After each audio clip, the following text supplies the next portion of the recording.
Hi, everybody. Welcome in. For anyone new, my name is Kess. I am a homeless resident down in Southern California. Today, I wanted to go over some of the homeless numbers from the city of Long Beach from 2025. I lived in Long Beach, California when I became homeless, so this is the area in which all of my data and the resources that I'm able to tap into all flow through. This is shocking information when I actually had time to sit down and dissect it. And I'm actually reporting this kind of deep in 2026 because any month now we could be getting the 2026 count.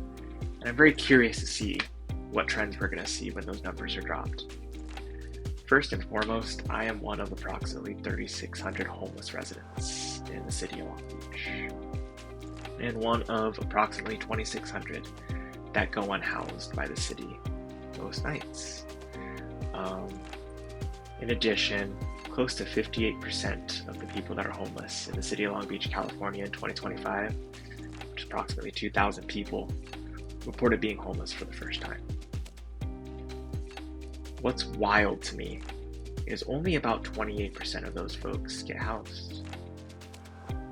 About 72% of us go unhoused most nights, seeking our own solutions and trying to make our own way, and hoping that someone wants to help and support. Though there are resources in the city, many of them don't really help you get a job.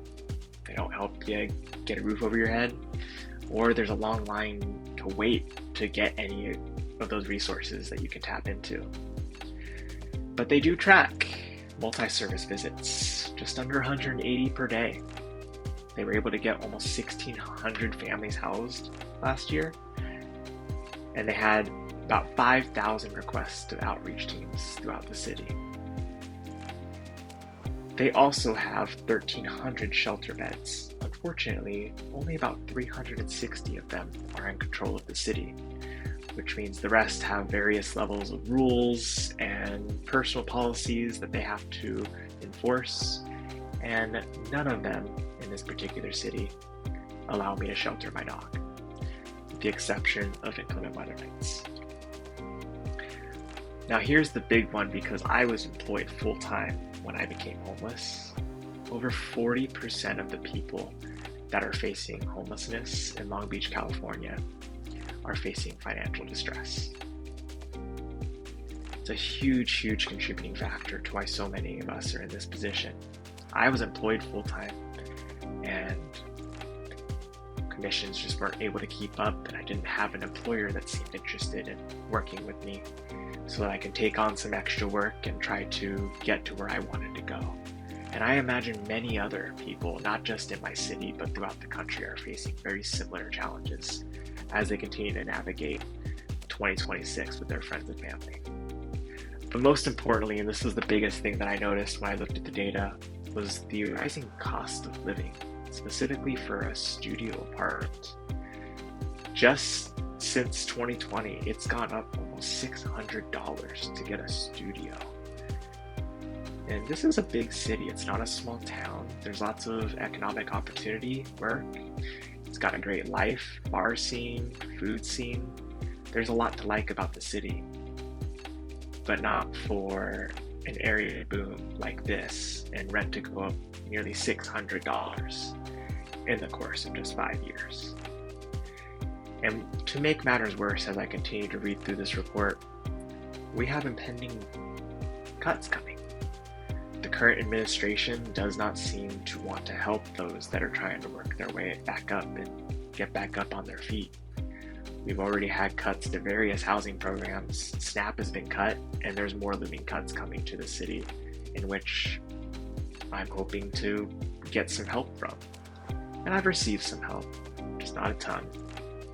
And this is ultimately the data that helped inspire me to ask for help from the greater community and start to pursue van life. These numbers are going to continue to go up. The cost of living is not getting more affordable. Wages are not going up to meet up with the demand of the cost of living, not just in California, but in most of the country. And when you become homeless, you just become just another number in a various pool of numbers that anyone can kind of look at and poke and prod at and categorize, no one really actually cares about you. So it's important to keep this into perspective that when you see a homeless person, there's a lot of reasons why they could have ended up there.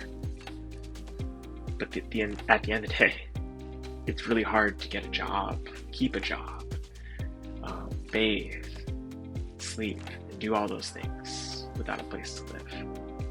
When we care more about the money that we can gain from renting a place over the satisfaction of knowing that we're maybe helping out a family for maybe a month or two when times are tough, I think that's the sad part about the reality of the world that we now live in. Thank you guys all so much for taking a look at this video. If you like this, please keep your eyes peeled for some more, and I look forward to getting you guys caught up next time. Take care.